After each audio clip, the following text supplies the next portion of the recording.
Welcome back everyone. नमस्ते सभी को। आज खटस्थ योगा श्रृंखला महर्षि घिरंड में हम खेचरी मुद्रा के बारे में जानने के प्रयास को जारी रखेंगे। योगियों का उद्देश्य होता है कि धीरे धीरे श्वसन संख्या को कम करना है, ताकि इतनी क्षमता आ जाए कि 1 मिनट में एक ही श्वास भीतर जाए और बाहर आए, और उसके कारण शारीरिक क्रियाकलापों में किसी प्रकार की अड़चन उत्पन्न ना हो, श्वासहीनता का अनुभव ना हो, ऑक्सीजन का अभाव ना हो। अतः खेचरी के लिए श्वास पर नियंत्रण आवश्यक है। कुछ योग शास्त्रों में यह भी कहा गया है कि प्राणायाम की सिद्धि का अर्थ यह नहीं कि हम श्वास को अंदर या बाहर रोक लें। घंटों तक श्वास रोकने की क्षमता तो प्रत्येक व्यक्ति को प्राप्त नहीं हो सकती, शायद योगियों को भी यह क्षमता प्राप्त नहीं हो सकती, लेकिन इसी से मिलती जुलती एक अवस्था प्राप्त होती है कि यदि सामान्य रूप से हम 1 मिनट में 10-15 बार श्वास लेते हैं,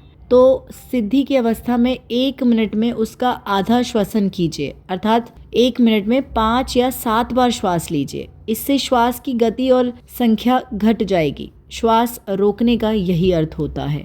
सामान्य रूप से भी समय समय पर मुंह में विचित्र विचित्र स्वादों का अनुभव होता रहता है।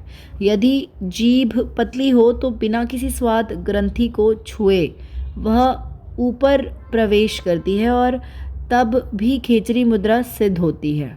साथ ही मुंह में लार का उत्पन्न होना भी कम हो जाता है, क्योंकि खेचरी का अभ्यास करते समय हम बार बार लार को निगलते नहीं हैं।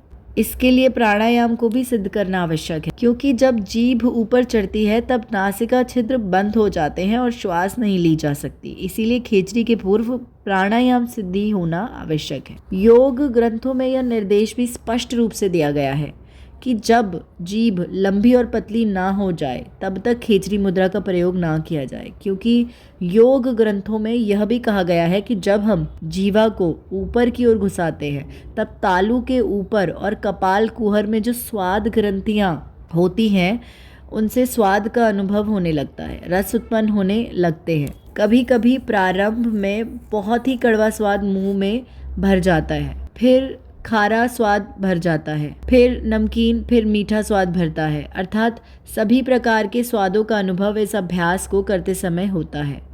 जब स्वाद की ग्रंथियों को जीभ पार कर लेती है तब दूसरे प्रकार के स्वाद उत्पन्न होते हैं, जिनका वर्णन नहीं किया जा सकता। जैसे दूध का स्वाद, वह ना तो मीठा होता है, ना खारा, और ना ही कड़वा और ना ही खट्टा। इसी प्रकार मक्खन के स्वाद का वर्णन भी नहीं किया जा सकता। जो इस प्रकार के स्वादों का, जिन्हें हम नैसर्गिक स्वाद कह सकते हैं, अनुभव होने लगते हैं और ये ग्रंथियां बहुत सक्रिय हो जाती हैं। यहाँ तक सुनने के लिए धन्यवाद। अब कल जारी रखेंगे।